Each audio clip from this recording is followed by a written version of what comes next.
Mi alma alaba al Señor y mi espíritu se alegra en su presencia, porque el poderoso maravillas ha hecho en mí. Es santo su nombre.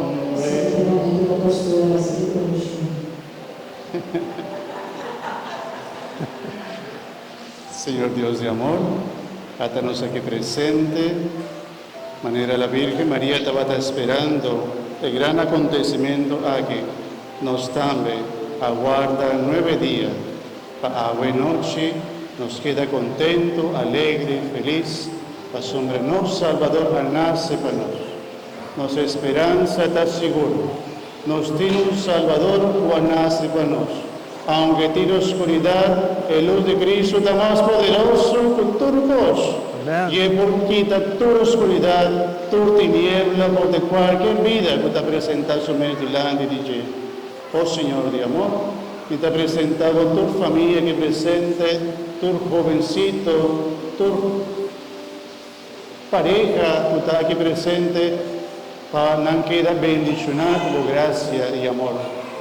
Oh Señor de amor y misericordia, queda cercana, bendicionana, a ver, nos está alabado, nos está glorificado, nos vamos dan que para cosas tan grandes como te va a hacer de nos, para sombra manera la Virgen María, a proclamamos grandeza, a vernos que también proclamamos grandeza y visamos, Señor, a bota grande, maravilloso, inmenso, o por hacer turcos, maravilloso botas, Señor, maravillas, vos te vas a hacer de nos vida, nos te confía, con luz grande y bonita aquí, te va a luz a tu camino, tu familia, tu corazón, pues gracia y bendición. Bendicionado estás, Señor. Bendicionado está mi Dios. La que nos alaba un día más, manera la Virgen María, alaba a Dios, nos también alaba a Dios, para cosas tan grande que te va a hacer de cada uno de nuestros corazones.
Un aplauso para Cristo Jesús. Gracias.